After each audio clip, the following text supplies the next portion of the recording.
Good morning, everyone. My name is Jonathan Levin. I'm a columnist with Bloomberg Opinion, here also with my colleague Allison Schrager, senior fellow at the Manhattan Institute, and Scott Abrahams. He's a labor economist at Louisiana State University, also the author of a very interesting recent paper on AI, jobs, and sort of labor mobility. It's called From San Francisco to Savannah, the Downstream Effects of Generative AI. Asked him to come on because I reviewed that research in a recent column, thought it was really fascinating, and I'm looking forward to unpacking that a little bit in the back end of this conversation. But first, of course, we're going to talk about non-farm payrolls. We'll see that in just about 4 minutes. The consensus expectation here from your Bloomberg survey is that we're going to see a plus 126,000 on that. That would be versus a prior 177,000. From the private payrolls, we would get about 120,000 contribution if the survey is right here. And the expectation is that your unemployment rate is going to hold sort of steady at a 4.2%. It's going to be really, interesting to unpack what's going on under the hood here, because if you recall, last year and the year before, when we were getting a lot of people entering the labor market due to immigration, we actually saw some really strong payrolls numbers, even as the unemployment rate was increasing. So it was this sort of cognitive dissonance. And it feels like this year, with what's going on in immigration policy, there's this sort of chilling effect here.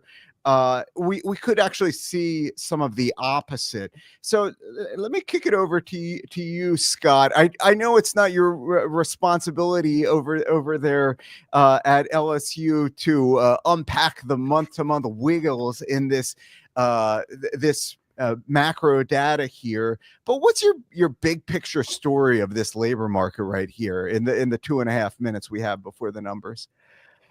I think we've seen some leading indicators that it might be softening. There were big downward revisions last month of 50-some thousand. The ADP number came in lower than expected. So we may start to be seeing a little bit of drag from the uncertainty. Right? The one thing you don't like to do if you're thinking about hiring people is not know what's going on. So that I think we might see it there. I'm not sure we'll see AI effect this early, as some people might be claiming, but I could see other reasons why there might not be time. Yeah. Allison, what do you think? Like, there are so many big themes that are competing with one another in this labor market. I think we still have kind of a tailwind from the AI arms race in some sense. The consumer seems relatively resilient. Like, there seems to be a slowdown in some of the high frequency data. Like, what of these big narratives is winning out in your mind? I mean, I think what we're seeing is the uncertainty, and the uncertainty pretty much means you don't do anything. You don't hire, but you also don't fire, especially after people had such a hard time finding workers just a couple of years ago. So I think what we're seeing with these meh unemployment reports, which, meh is good. I'll take it. It means people aren't losing jobs. Yeah. But we're just seeing a less dynamic labor market where people just are kind of paralyzed with doing anything. So, I mean, I think we're just seeing sort of less hiring and firing. So, it's good when people aren't losing jobs, but I wouldn't say it's necessarily the sign of a booming, healthy economy either. Right. And it is one of these economies of sort of haves and have nots. We keep coming back to this framing, but I still think it's true. If you have a job, and maybe if you own a home with a mortgage rate locked in at 3%, you have this completely distinct set of circumstances from somebody who's just entering the labor market right now. You're finding that there really isn't very much churn at all in this labor market. Job openings are coming down. And of course, affordability is a real issue if you don't own your own home. Completely different set of circumstances. Anyway, with that framing, we have about 5 seconds to go on these numbers, and we'll bring them to you when they do hit. So here we have it populating. It ends up being a plus 139,000 change in non-farm payrolls net for the month of May. That was again compared to an expectation of plus 126,000. So pretty doggone close. Your unemployment rate ends up coming in at 4.2%, which is exactly what was expected, and it's no change. A few other minor details here. Your labor force participation rate is actually ticking down a little bit. So it was at 62.6%. It ticks down to 62.4%. Moving on to average hourly earnings, month on month, we do see that coming in a little bit stronger at 0.4%. That's seasonally adjusted month on month. It had moved up 0.2% the month prior, and people did expect a little bit of an acceleration in the Bloomberg survey, but this was even stronger than expected. Year on year, that looks like average hourly earnings moving up 3.9%. Again, a little stronger than expected. And, is that a concern for, inflation statistics and stuff? I don't know, but recall that, Q1 growth wasn't great. We're not in the productivity environment that we seem to be in 2024. So does that matter to the Fed? I don't know. Scott Abrahams, what do you make of this? This is sort of as expected, and it continues to be sort of a humdrum labor market, in my opinion. Would you share that view? Well, I guess if people were expecting it to tank, then humdrum, I think, as you said, is not so bad. It's not booming. I don't know if you're able to dig in. Can you see anything like the share of new entrants in unemployment, or the unemployment rate in the, say, 20 to 24 range with the headline numbers you got? Yeah, I'm gonna pull up this this decomposition in a sec and figure out actually what's going on under the hood. In fact, let me just toggle over there and start getting some good graphics up on the screen for people. But while I'm doing that, so I don't bore people with my my very slow graphics, Allison, what is your sort of snap takeaway of this labor market that basically meets expectations here? Yeah, as I said, I think we're seeing the impact of uncertainty, which is, it's sort of this slow erosion of things in the economy. It's not like we're having this crisis where people are just shedding jobs, closing down companies. It's just, you just end up with a less dynamic economy, which, and I think that's ultimately going to be where we land a lot with the tariffs, which is we're probably not going to have obscenely high tariffs. We're just going to have higher tariffs, which again, doesn't like destroy the economy unless you're a small business depending on imports. It probably won't destroy your business, but it just makes the economy less dynamic. It grows less, people invest less, people hire less, but you don't exactly have a catastrophe either, which I guess, you could argue is better. It's never good when people lose their jobs. Recessions are never good, but it also sort of undermines the health of the US economy long term, which in some ways is more damaging. Sure.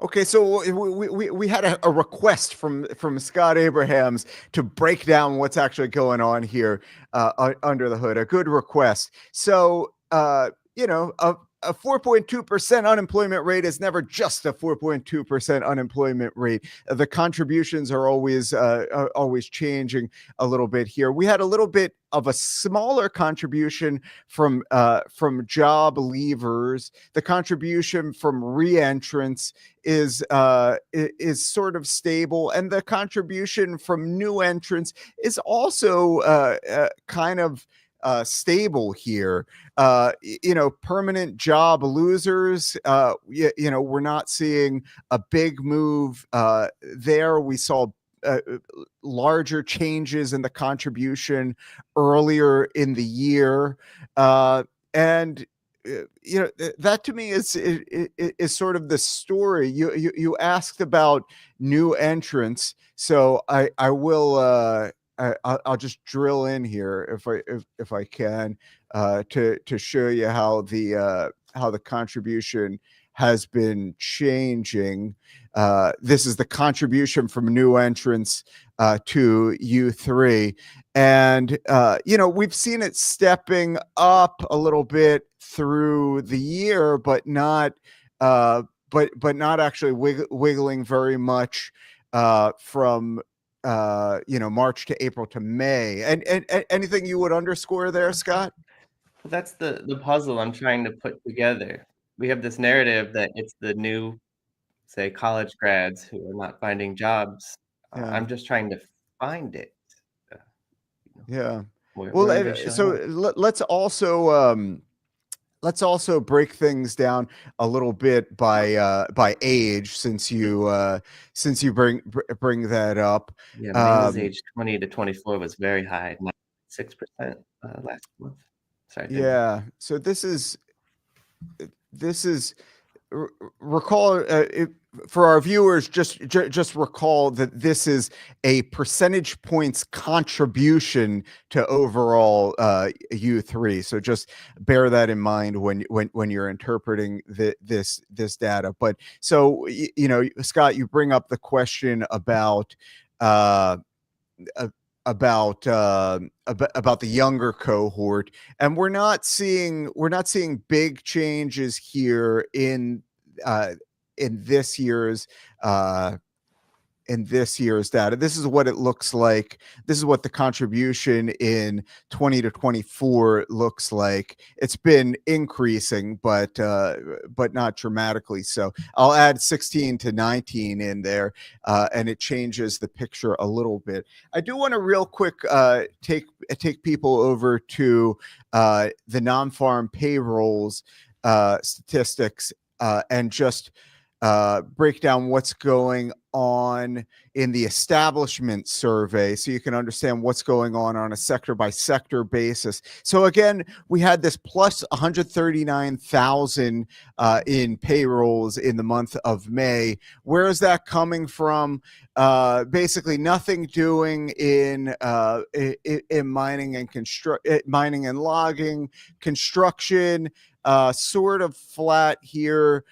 Manufacturing, we might have some reasons to look at that given what's going on in the trade war. We actually shed 8,000 jobs in manufacturing. But just to underscore where the jobs are actually coming from, I mean, we do see sort of an interesting, for Bloomberg customers, an interesting plus 13,000 in financial activities. That's one of the stronger months of payrolls gains for financial activities in recent months. Education and healthcare services, though, still really carrying the day. And by the way, leisure and hospitality, this was one that we were quite curious about, because there's this sense, this evolving narrative that I think is visible in the data that tourism has been soft in recent months, but leisure and hospitality hiring actually pretty decent for the month of May at a plus 48,000. Allison, I'm kind of comforted that this labor market is hanging in there. This, based on the Bloomberg survey, this was largely as expected. Any final thoughts on this on this data before we step over to macro grab bag here? Is this hard data versus soft data? I mean, this is one of the great questions. It is a survey, right? At the end, the end of the day, and it's a survey that includes a large modeled component as well, right? I guess so, because I guess they keep saying nothing bad is happening in hard data, all the actions in soft data. So maybe the economy is just not so bad. I mean, it's not great, but it's not so bad either. And we just have to accept that for now. And yeah, I mean, it's a good labor market report. Like people have jobs, I think, I think that that's the big takeaway. People, longer term, there's some, like, I guess we can squint and see some concerns with the sort of softer elements of it. But, we're keeping on for now. Yeah. Scott, any final thoughts on this? I like that. I'm not rooting for it to be bad. Yes. All right. Well, here's hoping. We all get together in early July and early August, and we're still saying the same.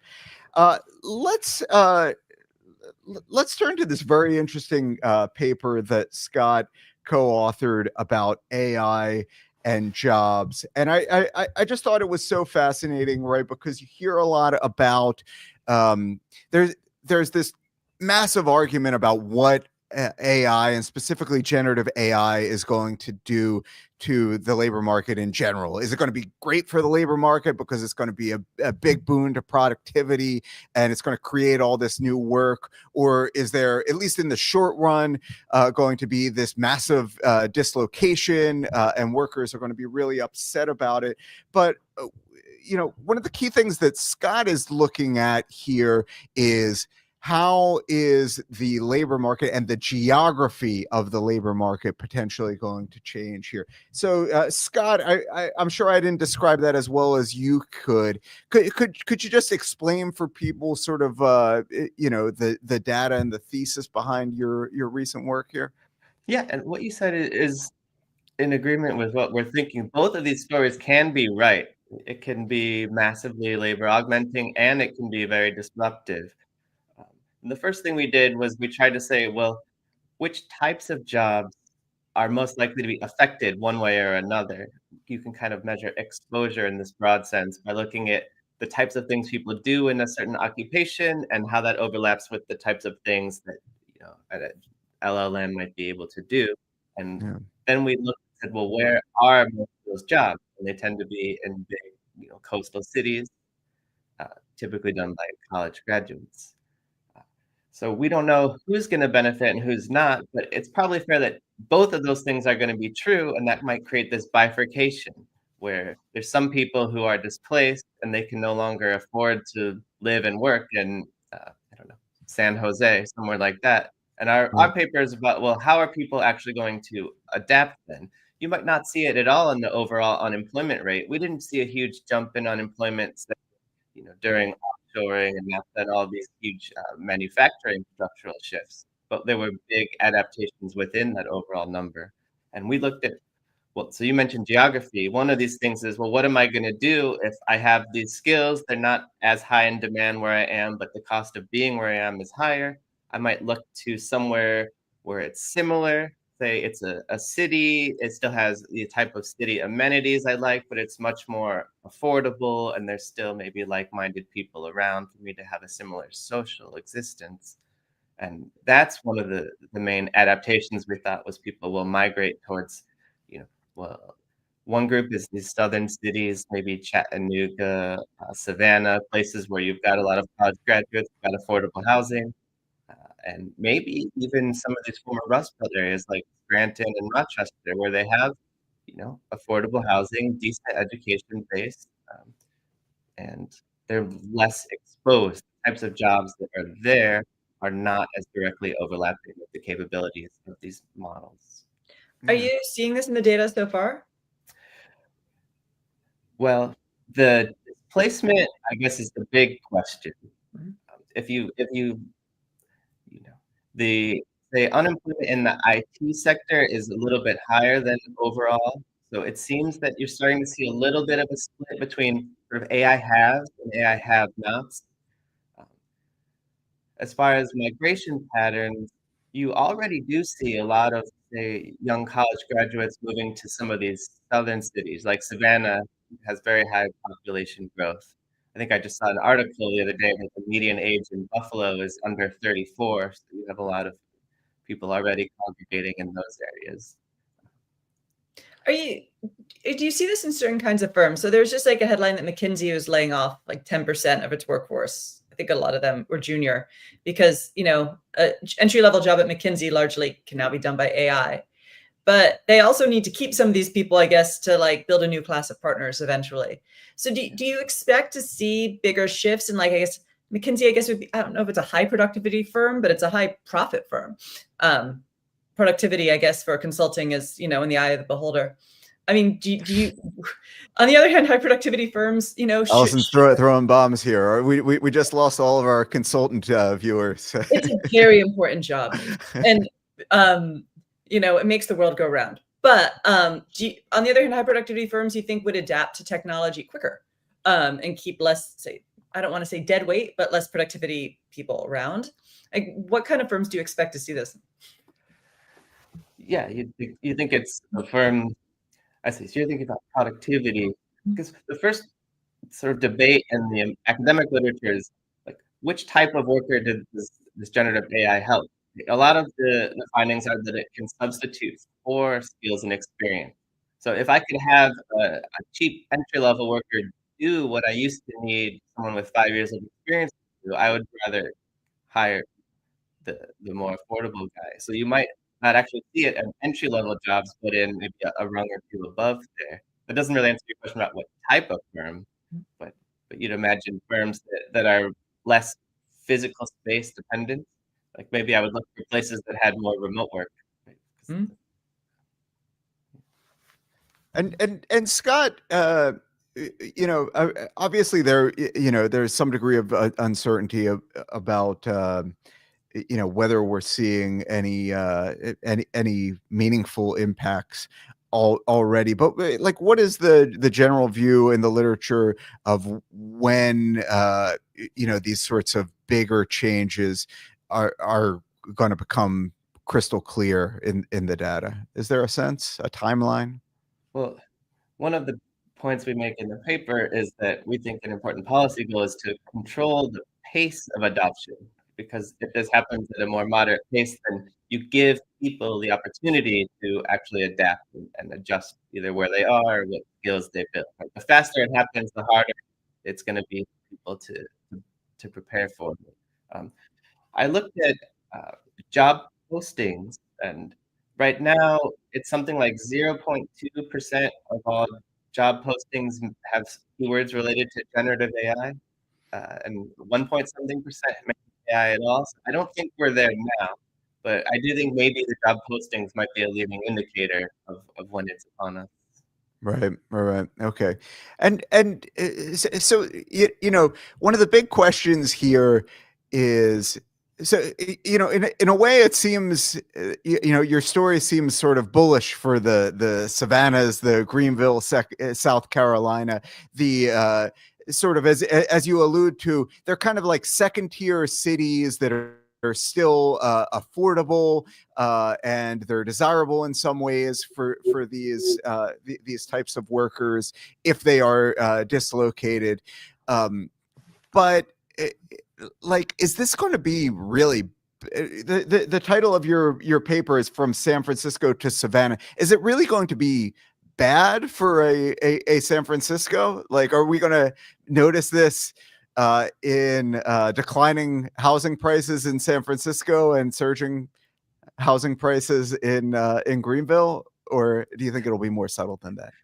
I think it'll be more subtle than that, because we're not hypothesizing that something bad is going to happen. Right? Like, this is in theory a positive productivity shock for the economy. So we would think that there's going to be a lot of winners of this technology that are already living in San Francisco. So you might just see more of a. I mean, if a lot of people move away, you should see housing prices decline. But that's not necessarily a bad thing if they're relatively high. Right. But I guess that, yeah, to get to your point, we're not saying that something terrible is going to happen to these cities. We're saying that certain people who see a shift in labor demand away from what they do are going to be incentivized on the margin to relocate. Right. And so there's this comparison that that you bring to the fore in your paper between the manufacturing shock and what could happen here with AI. And of course, we talk a lot about the manufacturing shock recently, and specifically the China shock, because it's become a popular framing in politics right now as almost sort of a justification for this trade war. So I think people understand that story, but how do you think this story will be different exactly? Because famously, that was even though we think like trade is a net positive, that was famously disruptive for certain geographies, right? And we have these emblematic geographies like a Flint, Michigan, that we see as having been hollowed out. Are there going to be Flint, Michigans of the AI era, or you're saying that's not going to happen?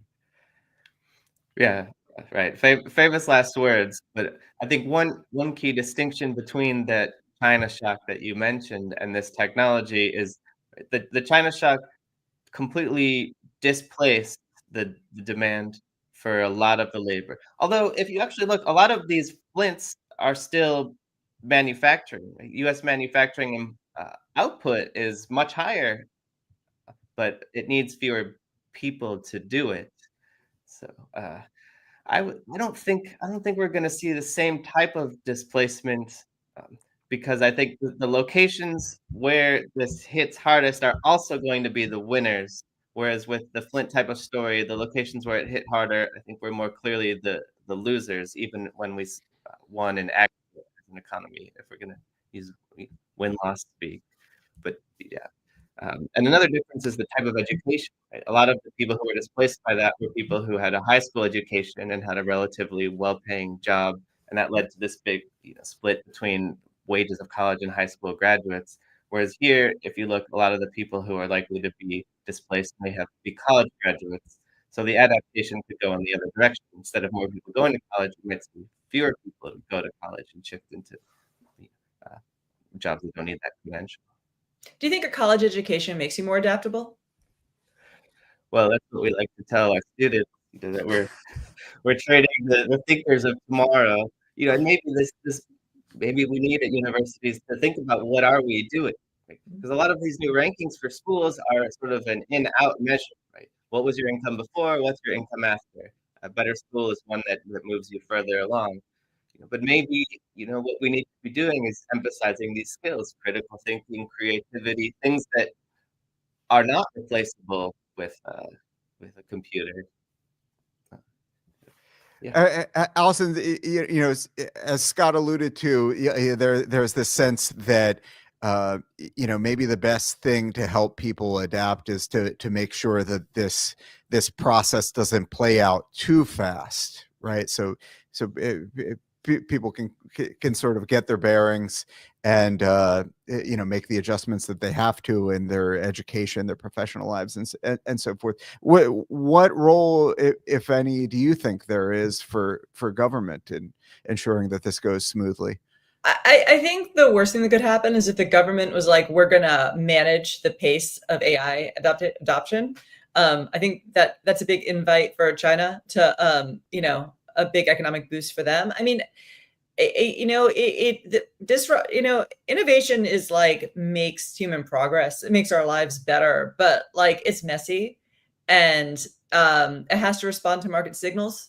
And you have to have overinvestment in some things, underinvestment in others. People have to lose their job. I mean, it's a messy process, but it kind of has to be that way. So again, you get the market signals you need to adapt to it the right way. So I think the best thing policymakers can do is cushion the blow. Like it can't manage adaptation, it can't slow it, but it can cushion the blow for people who are negatively affected. And we're not good at that. I think we saw that from changes in manufacturing and tech, and to some lesser extent trade, is we're not very good at that. I think we have to think more carefully, rather than just cushion the blow doesn't just mean we give people money and like, hey, maybe you're out of the labor force at age 40, too bad. That's quite harmful. But think more about how, like, really it's gotten a dirty word, like how we can help people retrain or potentially move to a place where they can have, better jobs. and said make the economy, ultimately said, more dynamic, so people can adapt better rather than just be given checks or just sort of suffer. Scott, I'll give you the last word here because we're winding down on this jobs day. What do you make of that? I like that framing. It's very hard to know what the right thing to do is as the government, but individual people are very good at figuring out the best thing for them. And I think a good policy goal is to enable that in whatever way you can. All right. Well, listen, with that, we're going to wind it down here. Your change in non-farm payrolls today was plus 139,000. If there are any robots replacing human workers out there, there aren't too many of them for this month of May. I can tell you that. I want to thank Scott Abrahams, labor economist at Louisiana State University, for joining us to talk about his paper, From San Francisco to Savannah, the Downstream Effects of Generative AI. As always, thank you to my colleague, Allison Schrager, senior fellow at the Manhattan Institute. And we will be back, I think, next week for CPI. So have a great weekend, everybody.